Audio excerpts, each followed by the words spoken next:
Insane, inside, the danger gets me high. Can't help myself, got secrets I can't tell. I love the smell of gasoline. Que nos quiere decir que solo pueden acceder a la información aquellas personas que estén autorizadas. Integridad, donde el receptor del mensaje debe ser capaz de comprobar que éste no ha sido modificado durante su camino, ¿no? Ver que el mensaje no ha sido interceptado por alguien más, por alguien externo, ¿no? Autenticación. La autenticación viene a ser cuando se establece una comunicación segura entre dos interlocutores. Cada uno debe ser capaz de verificar la identidad de la otra parte, ¿no? De manera irrefutable. Y no repudio. Ninguno de los interlocutores debe ser capaz de negar con posterioridad que ha realizado cierta acción o que ha transmitido determinada información. Además, la criptografía sirve para proteger los datos contra robos o alteraciones, sino que también se puede utilizar para la autenticación de usuarios, método de protección de la información y las comunicaciones mediante el uso de código.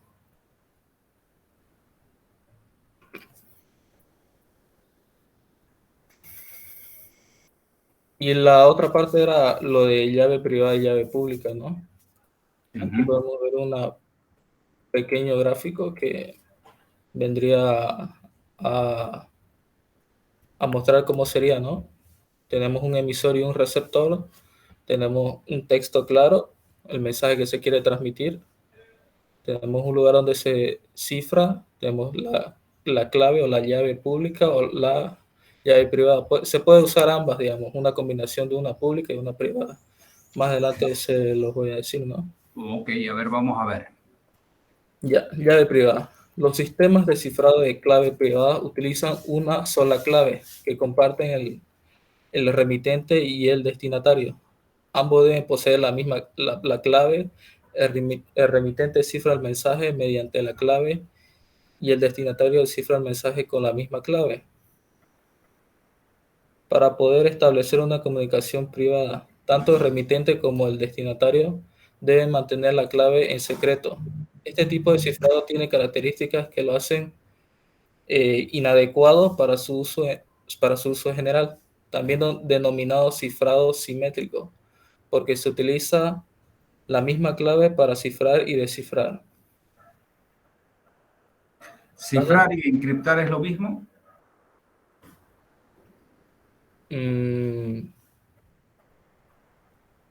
Puede pedir ayuda a su compañero. Mire, Ronald Pérez está mirando, atenti. Ronald, ¿qué dice usted? ¿Cifrar y encriptar es lo mismo, Ronald Pérez?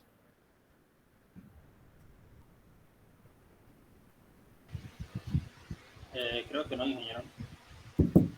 No, las palabras no, pero el contenido, ¿qué dicen? A ver, ¿quién más está por ahí? Darling Valencia, ¿qué opina usted?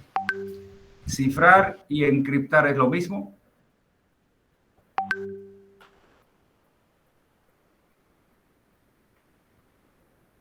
Darling.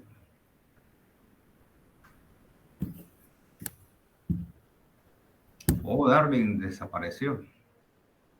A ver, ¿quién puede opinar al respecto? A ver, vamos a ver quiénes más están.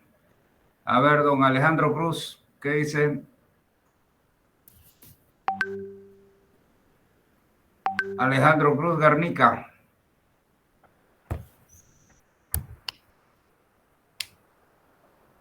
Alejandro. Sí, lo siento, ingeniero, que había mucha bulla y tenía que cerrar la puerta de mi cuarto. Ajá, muy bien, ya. ¿Qué dice? ¿Qué opina? Encriptar y, o sea, ¿cómo era el otro término? El otro término, José Miguel.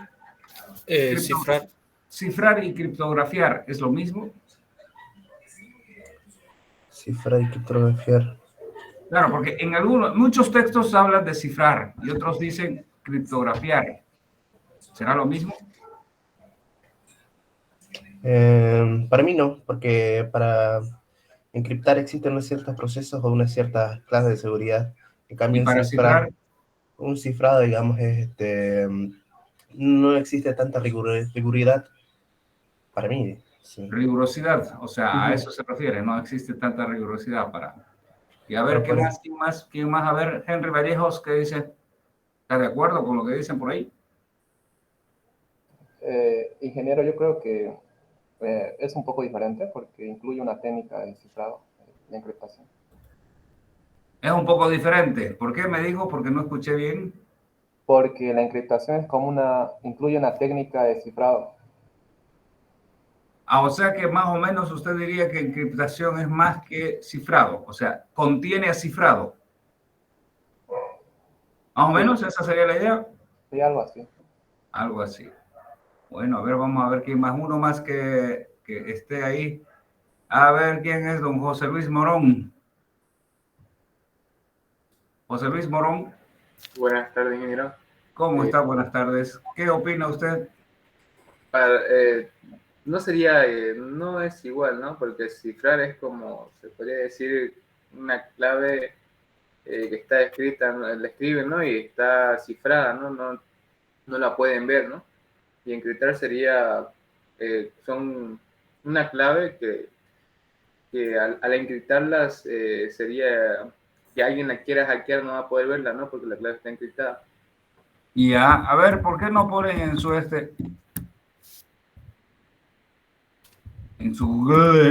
Google, mientras continúa su compañero? Bien, vamos, continúe, José. Ya, está bien. Cifrado, también existe el cifrado simétrico en bloque. En este caso, no se pretende cifrar bit a bit, sino que todo el contenido.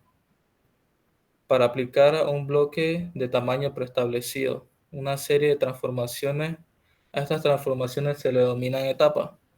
Por ejemplo, en el cifrado AES, mayormente son de 10 a 14 etapas, depende del tamaño o la longitud de la key, como podemos ver. Existen key de 128, 192 y 256. Para el 128 son 10 rondas, 192 son 12 rondas y para 256 son 14 rondas. ¿Qué es la key?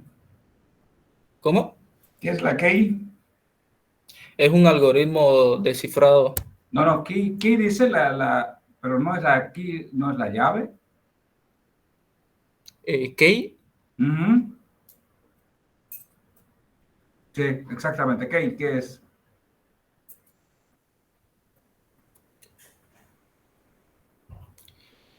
mm,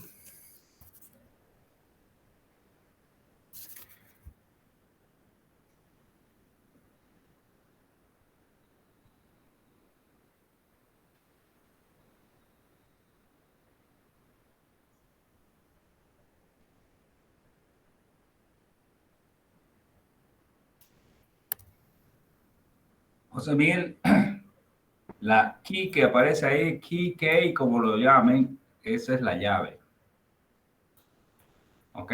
Normalmente, si lo va a españolizar, todos diremos llave, y si vamos a hablar mezclados, diremos key o pero es la llave, la misma llave, ¿sí? Entonces, las llaves pueden ser lo que estaba usted hablando, de, no sé, 192, ¿cuánto empezó? Por si acaso, antes de que existiera AES, que AES no es tan antiguo, existían otros procedimientos que han sido también famosos en su época. Uno de ellos se llamaba DES, después apareció otro que se llamó triple DES. Cuando pudieron violentar el DES, que tenía 56 bits, se fabricaron el otro proceso que tenía con triple DES, entonces ya era más difícil. Pero como ya habían violentado al DES de 56 bits, entonces el gobierno de los Estados Unidos llamó a un concurso internacional para que elaboraran un algoritmo de encriptación potente y seguro que, etcétera, etcétera. Entonces, adivinen quién ganó de ese de esa competencia.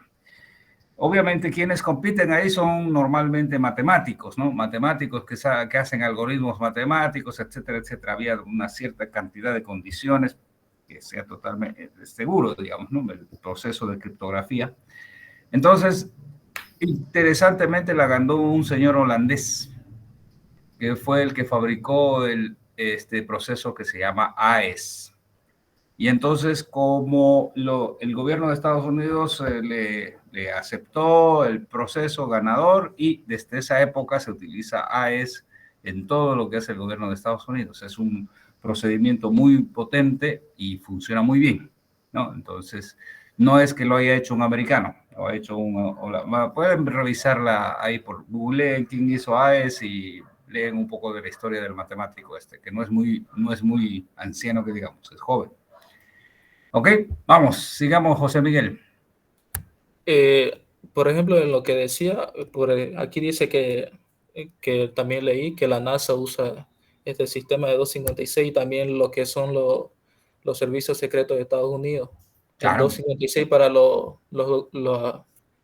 como es el Pentágono y cosas así, y el 128 para ya documentos no tan secretos, pero que a la vez también no quieren ser revelados, ¿no? Claro, a ver, el tema pareciera que fuera nosotros y los números. No sé si alguien ha leído lo que habla el señor José María Lucena. No sé si alguien leyó el libro, pero en el libro hay una cuestión que él comenta al inicio del libro, el tema de los números largos, ¿no? Mentalmente nosotros no tenemos idea de los tamaños de los números, porque, bueno, decimos 10 a la 24, que no cabe en la idea ¿no? de las personas un número grande. Pero, por ejemplo, pasar de 16 bits, por decirlo, de 16 bits a 17 bits, cualquiera diría, pero si solamente es un bit. No es así. Porque, a ver, imagínense, volvamos un poquito más para atrás, en vez de 16 bits, 15 bits. 15 bits, ¿cuánto es? 2 a la 15 son 32.000 y algo. Y 16 bits, solo un bit de diferencia nos duplica la cantidad de combinaciones, porque 16 bits son 64.000, bla, bla, bla, bla, ¿no? O sea, 65.536 combinaciones. Entonces, un bit, y fíjense que estamos hablando de acuerdo a su trabajo, estamos hablando que lo menos que tiene, por lo menos que veo yo aquí, es etapas de 128, 192, 256, ¿no? Creo que eso es el tamaño de la llave, ¿sí? Sí. Entonces, 2 elevado a la 128 es un número espeluznantemente grande. Y 2 elevado a la 256, ni qué se diga, ¿no? Entonces, son números inmensos. Es lo que yo les decía, si alguien tuviera, y por ahí hay una tesis, por si acaso, hay una tesis doctoral de unos señores que dijeron, si nosotros tuviéramos una memoria del tamaño del universo y tuviéramos no sé qué y no sé cuánto y quisiéramos hacer todas las combinaciones, nos demoraremos no sé cuántos años, de cientos de años o miles de años para hacer todas las combinaciones posibles. Entonces, ahí radica la fuerza de un sistema de criptografía. La posibilidad de hacerlo tan extenso que la gente que quiera violentarlo diga mejor no, ¿no? Me dedico a otra cosa, digamos, ¿no? Ok, vamos, sigamos. Llave pública. El cifrado de clave pública utiliza un par de claves relacionadas matemáticamente. Un mensaje cifrado con la primera clave debe descifrarse con la segunda clave, y un mensaje cifrado con la segunda clave debe descifrarse con la primera clave. Cada participante en un sistema de claves públicas dispone de un par de claves. Una clave se designa como privada y se mantiene secreta. La otra clave se distribuye a quien se lo desee. El problema es que para este método debe existir un proceso de generar claves privadas, y en caso de que el usuario final no tenga su llave, no va a tener forma de acceder a esta. Cualquier usuario puede descifrar un mensaje utilizando su clave pública, pero solo usted puede leerlo. Cuando reciben el mensaje lo descifra utilizando la clave privada. El cifrado de clave pública también se denomina cifrado asimétrico, porque no puede utilizarse la misma clave para cifrar y descifrar el mensaje. A cambio se utiliza una clave de un par de claves para deshacer el trabajo del otro. El cifrado de clave pública en el que cualquiera puede crear un par de claves y publicar la clave pública. El reto consiste en descifrar la identidad del propietario de la clave pública, pero esto no impide que un usuario cree un par de claves y que publique la clave pública bajo un nombre falso y pueda acceder a esa información, ¿no? Y para contrarrestar todo esto, se han creado sistemas de claves públicas que proporcionan mecanismos para validar claves, ¿no? O información adicional con certificados digitales y firmas digitales.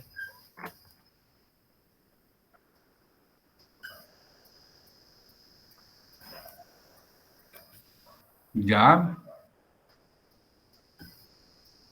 Ok, pero a ver, ¿cuál sería la diferencia entre tener llave pública y llave privada?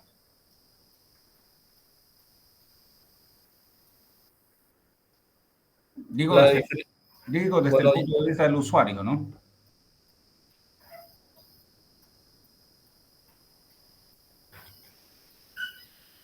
la diferencia yo creo que sería en la manera de que se utilizan, ¿no?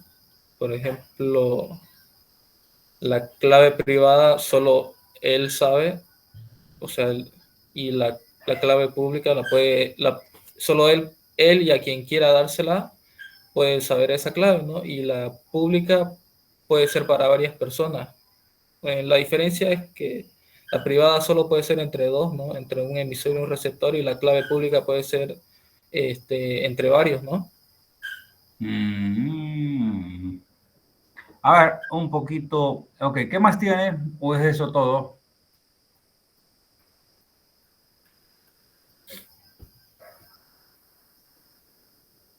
¿Tiene más páginas? No, No, hasta ahí llegó. Ok, bueno, déjeme que voy a calificarlo para que no quede pendiente esto. Y ahora vamos a mirar un poquito, ¿sí? Alguna cosa, alguna explicación más, ¿ya?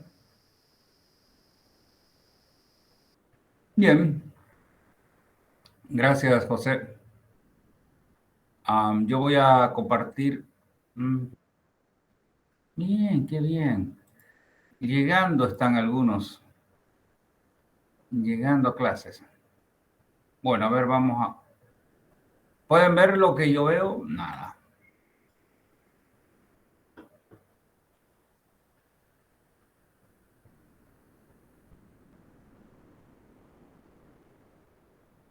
Bueno, ok. Aquí voy a mostrar un poquito lo que vendría a ser el concepto de la criptografía asimétrica o llave pública. Esto fue creado por unos señores y a causa de sus nombres se llama así RSA, porque estos señores inventaron, son tres matemáticos que son matemáticos israelíes que hicieron Roner, Shamir y Adleman, o sea, son los nombres de los señores, de los matemáticos estos que siguen vivitos por ahí dando vueltas y crearon un concepto, dijeron, bueno, a ver, la idea es la siguiente, el proceso de criptografía privada o simétrica es muy efectivo, muy eficiente, pero tiene el problema, ¿sí? El problemita que tiene es, ok, este es el proceso de criptografía simétrica, el texto claro y la llave. Ok, si yo conozco la llave en el emisor, el receptor tiene que tener la misma llave para desencriptar. El tema o problema que hay aquí es que si yo ya previamente tenía alguna forma con este señor receptor prevista y decir, bueno, la llave va a ser de esta forma, ok, perfecto. ya hemos intercambiado la información, pero si por ahí yo necesito enviarle una información a una persona con la que nunca tuve contacto y yo criptografío con mi llave y voy mandando este texto, ya que esté criptografiado o cifrado, es un tema que tienen que leer. Entonces, una vez que está cifrado, yo la única forma que tengo para descifrar es tener la misma llave. Entonces, ese es el problema que existe en criptografía simétrica. ¿Cómo yo le paso la llave al remoto? Se la mando por sobre, por correo, por barco, por avión, por otra vía, no lo sé, o lo llamo, que también se hace así por si acaso. Yo criptografío mi documento y agarro y se lo envío por correo a alguien, ese alguien quiere abrirlo y me pide la llave, entonces yo lo llamo y le digo, oye, la llave es tal cosa, ¿no? Entonces, pero es una dificultad, no es automatizado. No sé si hasta ahí entienden la idea. El intercambio de llave no es automático, no es automatizado. Siempre puede haber error, puede haber problema, ¿no? Alguien escucha y ella pues va y abre el archivo que potencialmente lo ha podido abrir. Ok, para resolver este tema, dijeron estos señores Ronald Sheldon y Altman, que crearon este concepto de criptografía simétrica, dijeron lo siguiente: pero ¿por qué no hacemos una base de datos de llaves públicas y se acabó el jabón? Ahí no hay problema, todo el mundo va a poder tener acceso a esas llaves públicas. De hecho, este es el concepto que ellos manejaron y bueno, se fabricaron o se inventaron la idea de poner todas estas llaves públicas en una base de datos.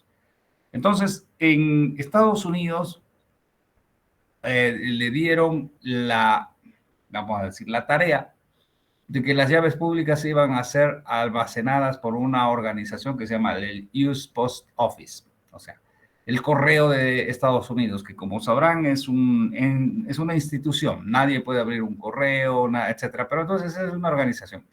Aquí en Bolivia se pensó que podría ser esta organización que nos da los certificados, ¿se acuerdan? Los certificados de nacimiento y no sé qué se llama esa institución. ¿Quién me dice cómo se llama la que nos da certificados de nacimiento, de defunción y si está casado y no sé qué, todo eso? ¿Qué se llama? Hola, hola, hola. ¿Vive alguien? ¿Alguien sabe qué se llama esa institución? ¿Senacir? No, no es Senacir. Ceresi, creo. ¿Puede ser? Sí, ingeniero Ceresi. Ceresi, ¿no? Ese es, ¿no? Oh, yo pensé que ya estaba desconectado. Bueno, entonces, no, obviamente, si fuera una institución sólida, tal vez, pero van y la queman, así que todavía no está decidido quién es. Hay alguien que está dando llaves públicas por ahí, de firmas digitales y no sé qué. No sé ni qué se llama. Bueno, como sea, el concepto es claro. Dice, bueno, yo voy a tener todo el mundo puede acceder a llaves públicas. Ahora, obviamente, el proceso de dar llaves públicas es un proceso de identificación, verificación y decir, bueno, a ver, usted quiere tener su llave pública. Sí, obviamente, al tener una llave pública, hay un proceso matemático que genera las dos llaves simultáneamente, la privada y la pública. Es una sola llave que es partida por dos de formas matemáticas con algoritmos de forma tal que esta partidura, imagínense partir una galleta o partir una hostia, ¿no? Si parten 1000 hostias, ninguna va a coincidir, el rajado, el partido va con otra hostia, o sea que solamente va a coincidir con el pedazo correcto. No sé si entienden eso. Entonces, ese es el algoritmo matemático, ¿no? El algoritmo matemático hace que parta la única llave en dos partes, la privada y la pública. La privada nunca sale de mi dominio, es decir, yo la tengo siempre, y la pública es la que publico en esta base de datos. Todo mundo hace lo mismo, entonces va uno, ¿cómo funciona? Por ejemplo, en Estados Unidos o en los lugares que funciona. Uno va a esta institución a la que está responsable de esta base de datos, podría ser, no sé, Ceresi, digamos, o sea, lo que sea.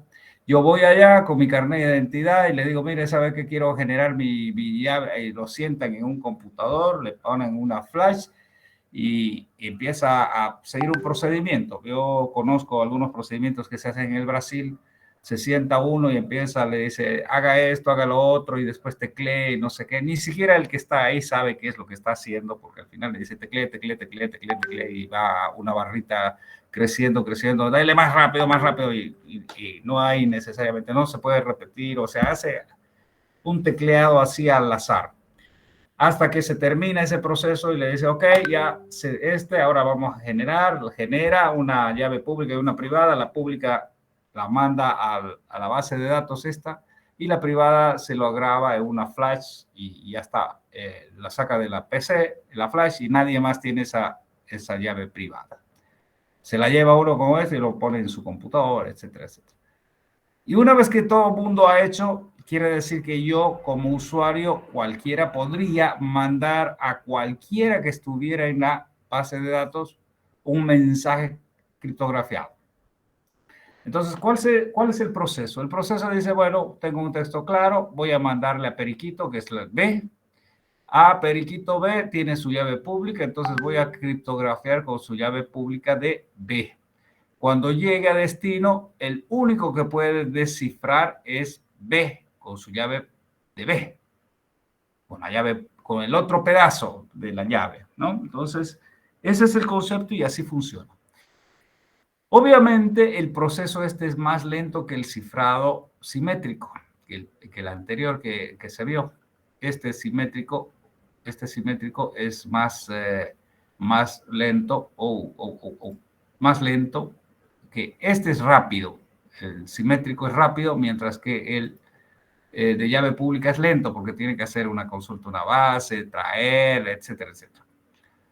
Entonces, ¿cómo se ingeniaron para utilizar esto? Dijeron, bueno, a ver, yo voy a hacer todo este proceso, le voy a mandar a Periquito, que yo le quería mandar un documento, pero no voy a mandarle yo el documento, voy a mandarle la llave. El texto claro es la llave. Y entonces mando la llave al otro lado, y una vez que ya tiene la llave en el otro extremo, empiezo a utilizar criptografía simétrica. ¿Sí? Que esta es rápida, hay muchos procesos, muchos sistemas que trabajan muy bien, e incluso ya están en hardware, etcétera, etcétera, etcétera, etcétera. ¿Ok? De hecho, solo para que lo conozcan, este sistema, no sé si conocen, bueno, a ver, vamos viendo, voy a ver si, no sé si ustedes saben, en Estados Unidos existe un proceso por el cual cuando uno tiene una patente, ¿sí? Cuando uno tiene una patente, esa patente es respetada por el gobierno de Estados Unidos durante un determinado tiempo. Ese tiempo que normalmente son 15 años. 15 años se tiene la patente, y después de los 15 años el que tiene la patente tiene que liberarla, ¿no? Decir, lo que pasa es que esto se hacía así, etcétera. Lo mismo le sucedió a Windows, por eso Windows no está más de 15 años, o sea, le obligaron a abrir el código, pero pues de Windows antiguo, digamos, hace 15 años. Cada 15 años no tiene que abrir. Entonces, estos señores Roller Summit y Altman tenían que, en noviembre del 2001, noviembre del año 2001, se acababa su patente de estos señores, y todo el mundo estaba esperando que abran la patente para ver cómo lo hacían, porque es muy bien hecho el proceso, funciona hasta el día de hoy, ¿no?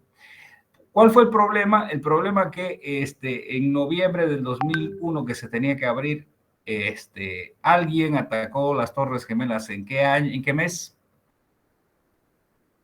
Históricamente ustedes deben saber, porque no han estado, supongo, en la época, ¿no? Pero Septiembre.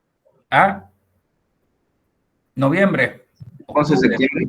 Septiembre, por eso, un par de meses antes bombardearon las Torres Gemelas, etcétera, y el gobierno de Estados Unidos les dijo a estos señores, prohibido de abrir su código, nadie y hasta el día de hoy sigue cerrado el código, no nadie, y sigue funcionando muy bien. Estamos hablando de más de 20 años después, y sigue con la patente y no se abre el código, ¿no? Entonces, eso es una historia para que más o menos sepan cómo viene la mano.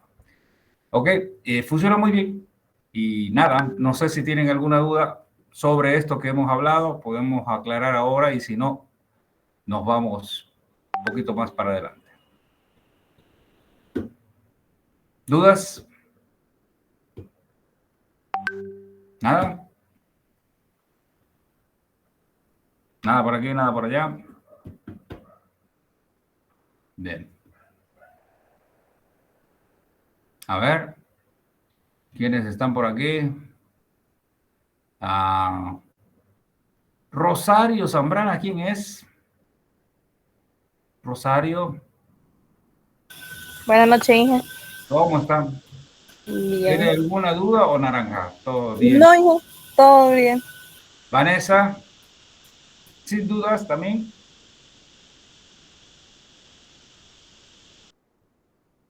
Nada, Ronald Pérez, Rimer, Ricardo, Pablo, bueno, ya. Mariana está escondida por ahí. Mariana, Todo, sí, entendí. bueno. Ok, yo entonces supongo que sí no es tan, no es tan complejo. Yo quiero sí un poquito aclarar un temilla aquí que justamente estaba, que tiene que ver con calidad de servicio. ¿Sí? ¿Se acuerdan que calidad de servicio habíamos comentado que no existe forma de hacer calidad de servicio si no tenemos colas diferenciadas? Y también les había comentado es que alguien en la entrada tiene que clasificar el tráfico para decir, vos eres amarillo, verde, rojo, etcétera, ¿no?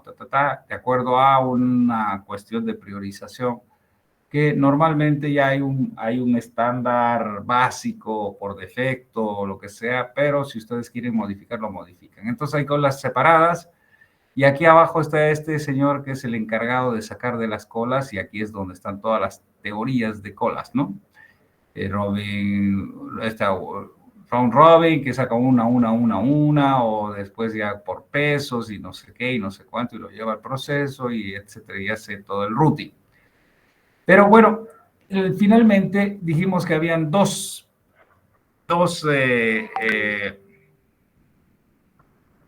¿cómo se llaman?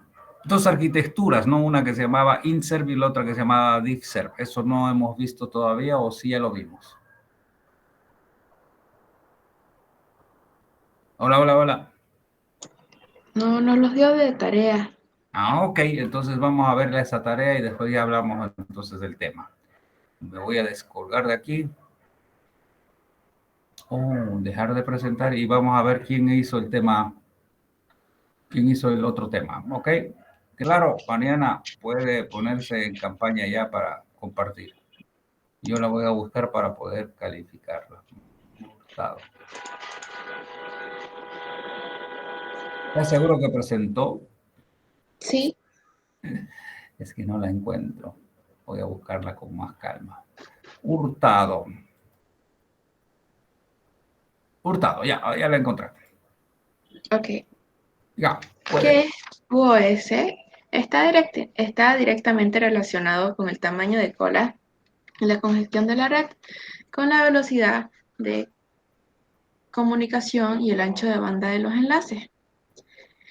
QoS provee de los mejores y más predecibles servicios a la red mediante el soporte de ancho de banda decidido, mejorando las características de pérdida de paquetes, también evitando y mejorando la congestión de la red, organizando el tráfico, también introduciendo prioridades de tráfico a lo largo de la red. QoS calidad de servicio es la habilidad de proveer diferentes prioridades a diferentes aplicaciones, usuarios o flujos de datos o de garantizar un cierto nivel de rendimiento para un flujo de datos. Aquí en este gráfico podemos ver el uso de colas para priorizar la comunicación. En este ejemplo tenemos voz sobre IP, transacción financiera y una página web. Todos envían sus datos a un router y asigna prioridades, dando a la voz sobre IP la alta prioridad, a la transacción financiera una prioridad mediana y a la página web una prioridad baja.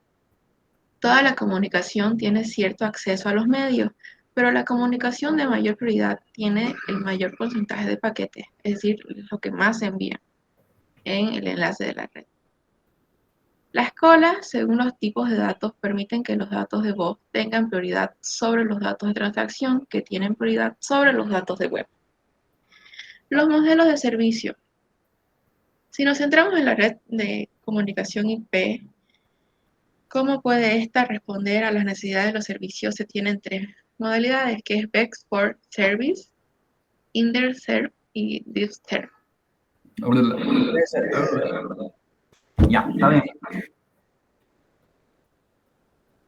Ok, vamos por InServe.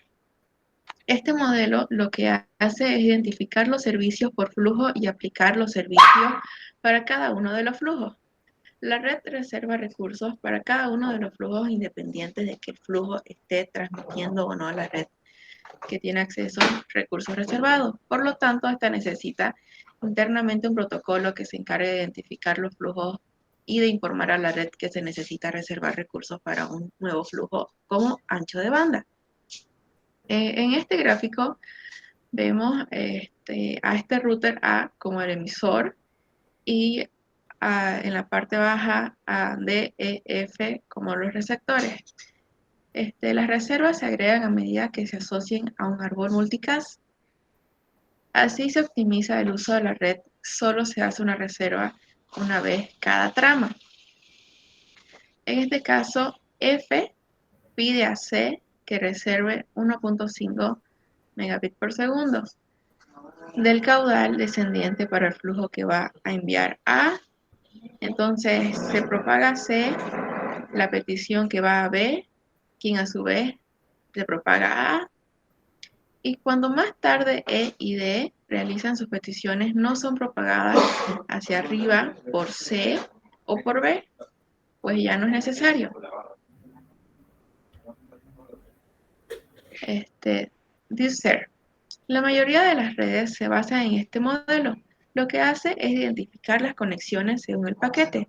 Para cada paquete, la red analiza una serie de campos y según el valor de ese campo se aplicarán los servicios de ese paquete. Es el administrador de la red quien configura en cada equipo ciertas condiciones y según el valor que tenga se le brinda el servicio. Este comportamiento hace que la red sea escalable, no como en el caso anterior. Para ello, se cuenta con una diferente cabecera en los paquetes. Se trata de la cabecera DSCP, Desert Coded Point. Esta es útil para distinguir, clasificar los paquetes y conocer el tratamiento que debe recibir el tratamiento de los nodos de la red Differ. Aquí en este gráfico podemos ver que entre la empresa X y la empresa Y, dos usuarios establecen una videoconferencia. Estas cuentan con un protocolo H.323, que es un protocolo de configuración. Los routers de salida asignan a AF al audio y a AF41 al video. Estas son políticas de QoS. Estas realizan traffic shipping. Más abajo voy a explicar qué es. Los routers de ingreso de ICP realizan el traffic pooling sobre el tráfico entrante, porque por separado para cada fase, no para cada clase. Aquí me olvidé anotarlo, es estos routers de aquí, que van a la parte de arriba del dominio differ primero y el dominio differ segundo. Y los routers frontera, es decir, estos de aquí, entre ICP realizan el traffic shaping sobre el tráfico saliente y el traffic policing sobre el entrante. Para cada clase, opcionalmente, estas remarcan paquetes. Ahora, aquí, en los pasos. Clasificación. Esta identifica y separa los paquetes en las diferentes clases. El policing descarta los paquetes que exceden el SLA, que es un acuerdo de nivel de servicio, para garantizar la integridad de la red. El marking, asigna a cada paquete el DSCP que le corresponde. El webbing o dropping coloca cada paquete en la cola que le corresponde y descarta los que superan el umbral acordado por la ocupación del buffer. El shaping controla, es decir, suaviza las ráfagas y conforma un tráfico para enviar por la interfaz. Y para entender mejor la diferencia entre el intercept y el differs es que el intercept, el usuario solicita de antemano los recursos que necesita. Cada router del trayecto ha de tomar nota y efectuar una reserva solicitada. En cambio, el differ, el usuario marca los paquetes con una determinada etiqueta que marca la prioridad y el trato que deben recibir por parte de cada los routers. Estos no son conscientes del flujo de datos activos.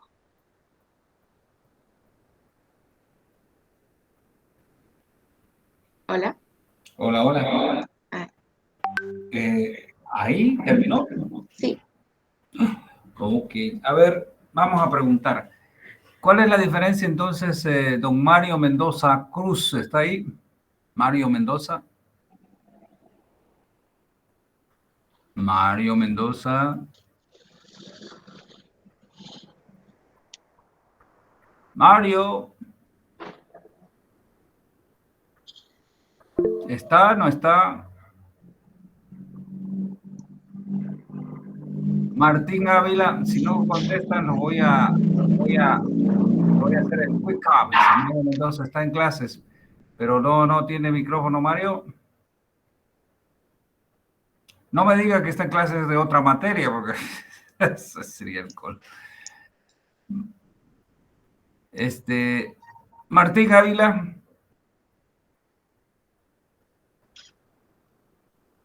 Sí, ingeniero, aquí estoy.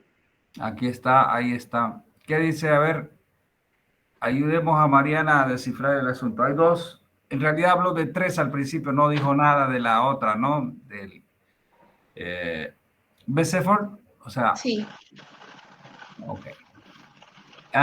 Yo para aclarar, solo para arrancar rápido. ¿Se acuerdan que en clases yo les había comentado que en las redes LAN no nos debemos preocupar de hacer calidad de servicio porque tenemos tanto ancho de banda que no tiene sentido? Y vamos a decir que BC4 es una técnica que es la que utiliza de manera natural TCP/IP y Ethernet, etcétera. Porque cuando tenemos un gran ancho de banda, la red casi hace cero esfuerzo. O sea, tengo tanto ancho de banda que todos van a estar contentos con el servicio que les doy. O sea, hago mi mejor esfuerzo de que la cosa funcione. Más o menos ese es el concepto. El problema aparece de calidad de servicio cuando tenemos cuellos de botella. Y esos cuellos de botella normalmente es que tenemos una gran cantidad de usuarios o de flujos en un lugar y tenemos muy poca salida, y esos son los cuellos de botella que hacen que se hayan desarrollado estas teorías de calidad de servicio. Ok, hay dos teorías, una que se llama INSERV, o sea, servicios integrados, se llama técnicamente, y a la otra se llama servicios diferenciados, DIFSERV, o sea, servicios diferenciados, y el otro se llama servicios integrados. Son dos teorías. La primera que salió fue servicios integrados, o sea, ¿no? Dijeron, así se va a hacer, y de pronto, de hecho, es un sistema muy bueno en calidad de servicio, pero tenía el problema de que no escalaba. Es decir, cuando empezaron a crecer, de pronto se dieron cuenta de que era muy bueno, pero no podía crecer. Entonces ahí apareció este nuevo sistema que se llama servicios diferenciados. Y dijeron, bueno, vamos a resolver el problema que tenía servicios integrados, y este sistema sí va a permitir crecer, y de hecho permite crecer. Solo que hay variantes, ¿no? Hay variaciones. Entonces, lo que quería más o menos es saber, Martín, si usted entiende las variaciones que existen entre servicios integrados y servicios diferenciados. Sí, ingeniero, según lo que investigué, el INSERV trabaja mediante reserva, de ¿Ya? manera que cuando hay bastantes equipos conectados a la red, se genera, ¿cómo se puede decir? Pues se satura la red. Pero con DeepServe trabaja agrupando, si no me equivoco, los flujos o los paquetes, los clasifica, y de esa forma creo que se evita esa saturación, si no me equivoco. Correcto.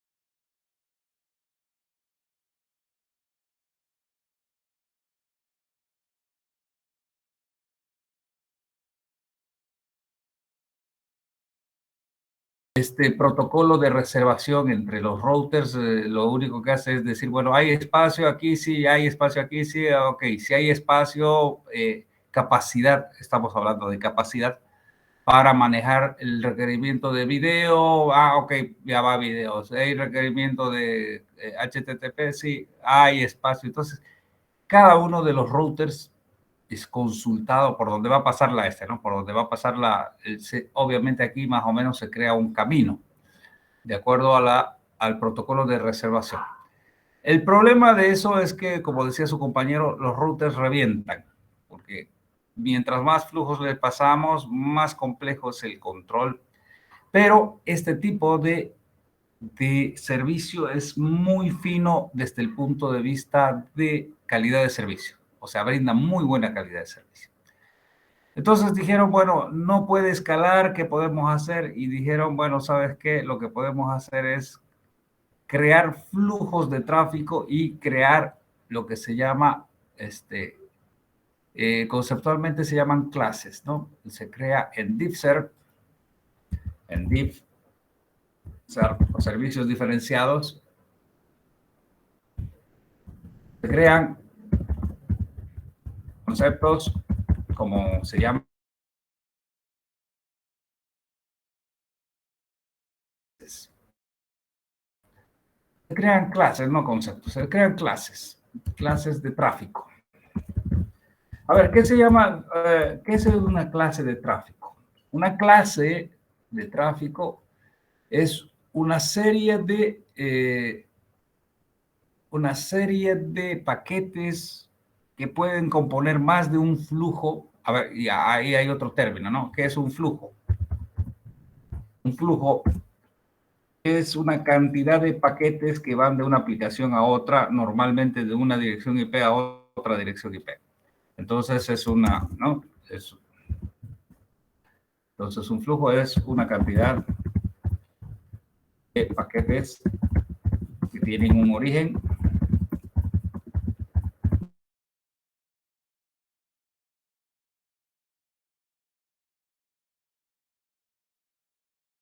un flujo es vamos a suponer que estamos haciendo transferencia de un archivo, ese archivo empieza a generar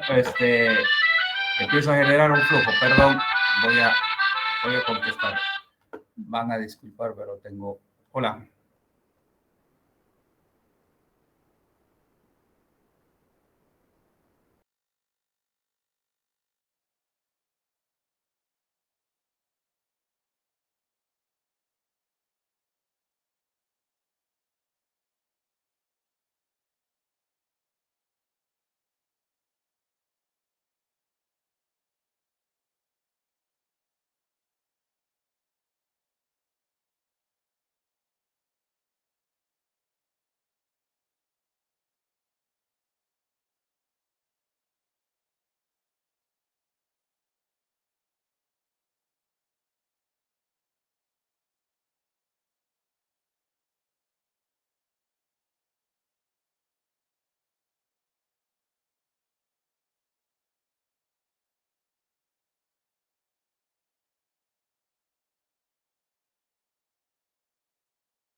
Ok, van a disculpar, pero bueno, tenía una llamada. Entonces, a ver, volviendo otra vez a lo que estábamos comentando.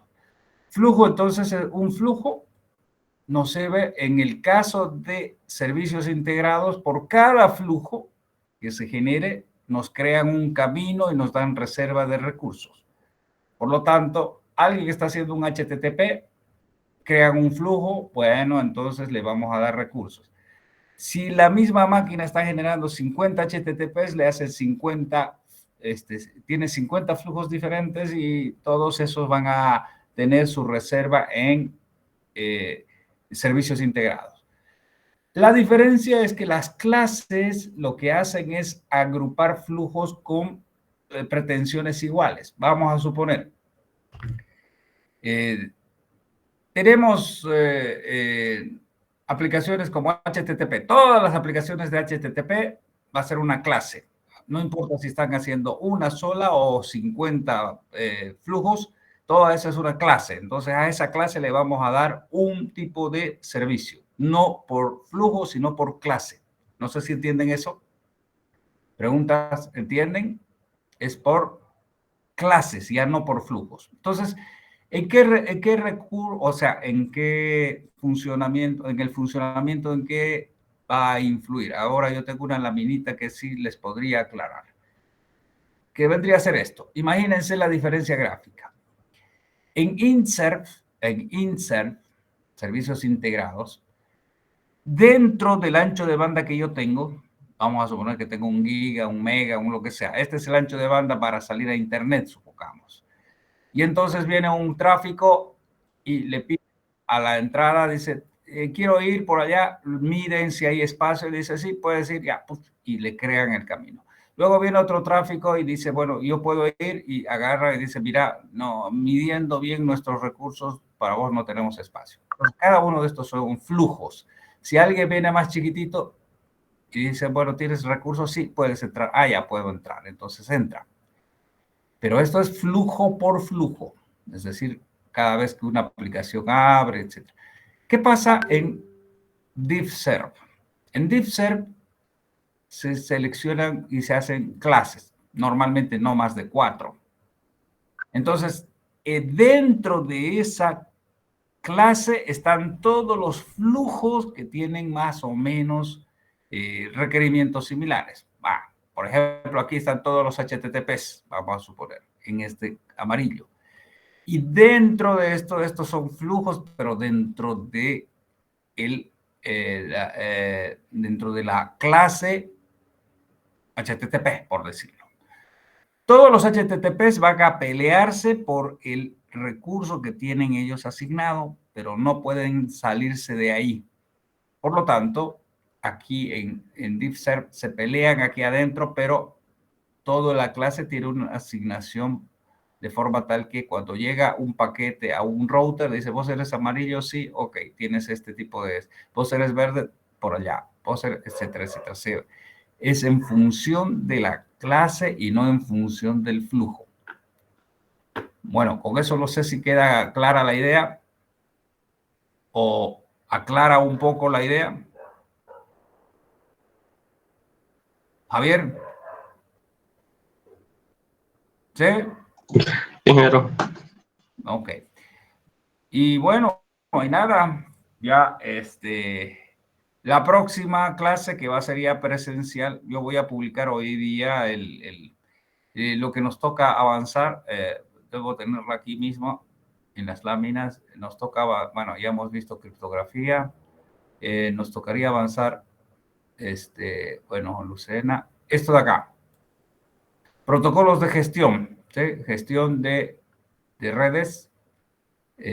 Vamos a avanzar y van a hablar y se va a hacer protocolo SNMP. SNMP significa Simple Network Management Protocol. Protocolo de manejo simple de gestión de red, ¿no? O sea, hay mucha información, hartísima información, hartísimos softwares que pueden bajarlo para trabajar, mirar, ver, etcétera, etcétera, etcétera. Así que, bien, ya creo que hemos llegado a la hora. ¿Alguien que tenga alguna duda?